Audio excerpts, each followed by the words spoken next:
unbelievable scoop tonight, published just 20 minutes ago.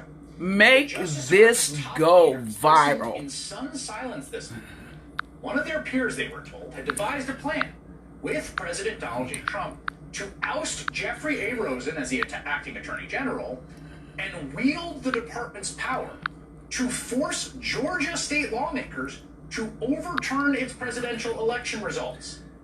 The unassuming lawyer who worked on the plan, Jeffrey Clark, had been devising ways to cast doubts on the election results and to bolster Mr. Trump's continuing legal battles and the pressure on Georgia politicians.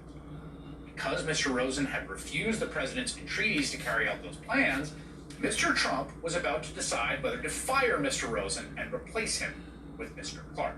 The reporter who got that amazing scoop, New York Times Justice Department reporter Katie Benner, joins me now. First of all, incredible reporting here. I had to read the story 3 times to make sure. I know that's right. Walk us through the story. What did you find? Sure. I mean, it's very much like what you said in your introduction. It precipitated this crisis within the Justice Department when you saw one of the top leaders of the department basically working with President Trump to see if there was something that could be done at the department in order to overturn the results of the election. Now, this person, Jeffrey Clark, had been rebuffed many times by the acting Attorney General Jeff Rosen and his deputy Rich Donahue. They said, please, this cannot continue. On New Year's Eve, they had a pretty stern conversation with him on New Year's Eve, a stern conversation with him in which they really tried to understand why he refused to hew to the department's line that nobody had seen fraud. It had been investigated. It was something that Bill Barr had said privately to the president and publicly to the president, and yet Jeffrey Clark, having told them he reads a lot of things on the internet, said that he just didn't politely disagree with them and continued. So you've got Rosen as the acting AG after Barr leaves. Clark is the head of the Civil Rights Division, which is in department leadership. Oh, no, head of the it's Civil definitely Division. up there, right? The Civil Division, my bad. The Civil Division. Yes, which is important. It defends the administration in court. Yeah, that's a big part of the Department of Justice. It's that is up near the top of the leadership. And he apparently was introduced to Trump by a Pennsylvania politician, and they start interacting for Clark to be Trump's guy in the Department of Justice to oust Rosen so that they could ride into Georgia with the DOJ to write some letter on DOJ letterhead to say, you, Georgia, must overturn your results? Yes, well, first Mr. Clark asked Mr. Rosen to do it as the acting Attorney General, and when that didn't work, he had a conversation with Mr. Trump in which he came away from that conversation thinking that Trump would replace Rosen with himself, and then he offered Mr. Rosen the opportunity to remain at the department as his deputy. Wow. It hatches a Department of Justice coup with the president and offers him, the boss is going to make me the head of the Department of Justice. So we can, this is my words, not yours, so I'm just characterizing. The boss is going to make me the head of the Department of Justice and the acting AG so we can pull off this coup. You can stick around as my deputy, but this is what's going to happen. And then there's a meeting in the White House with Clark and Rosen and the president?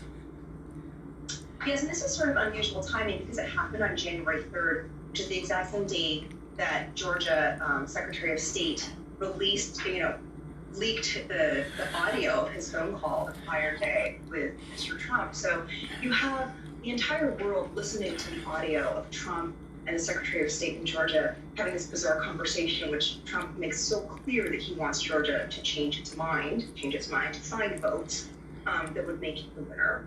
And then at the same time, you have a split screen with this meeting taking place around 6 p.m. on Sunday evening, where the president has set up an interesting situation where he has both Mr. Clark and Mr. Rosen there before him to present their competing visions for what the department should be doing. It was described by two officials, former administration officials, as almost a bizarre version of The Apprentice, in which they were set up the better plan.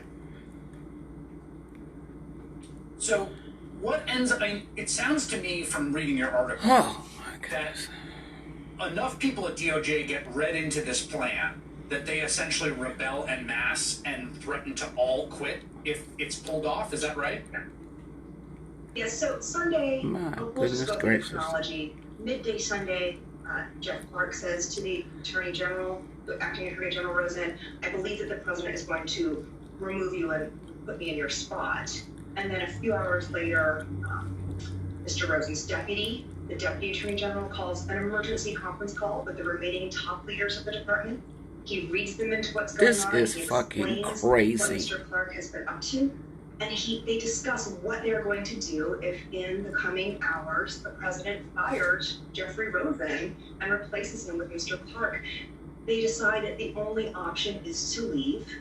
And so that was really powerful information, because in this meeting with the president that happened a couple of hours later, other officials, including the head of OLC, Steve Engel, who was there, they were able to tell the president, listen, if you do this plan, it's going to blow up this way. It will cause this kind of chaos.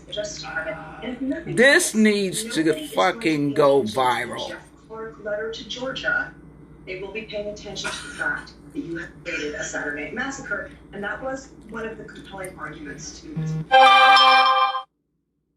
Okay, one last part of this, a little bit more of the puzzle. One of there's this crazy thing that happens, right? Which is that the U.S. attorney in Atlanta abruptly resigns amidst all of this. And everybody thinks, well, that's weird. There looks like there's something afoot here.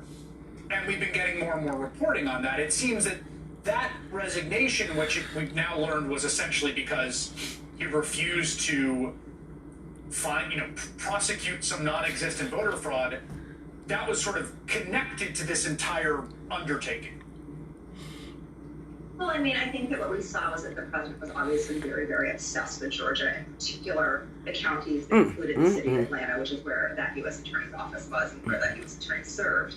And so he was informed, not as part of any knowledge of what was going on with Jeff Clark or this strange plan to get rid of the attorney general. So he had been told separately that former President Trump was very obsessed with his district, and that it was not going to be tenable for him to stay on. He could stay at the U.S. Attorney's office, but he wouldn't be able to be the head of the office just because of all the heat. And I think also he did not feel that he wanted to be in a position where he was constantly scrutinized by the president. So just for the final, to put the point on this, because I want to make sure I understand the plot here.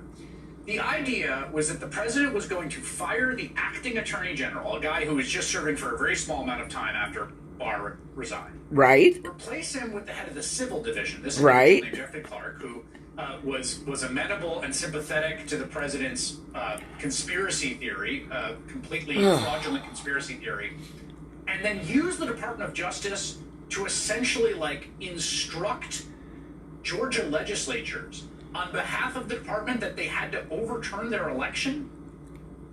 Well, no, to instruct Georgia legislators that the department was investigating serious allegations of voter fraud. They were so serious that it made it pretty likely that the electoral results in their state would not stand. Gotcha.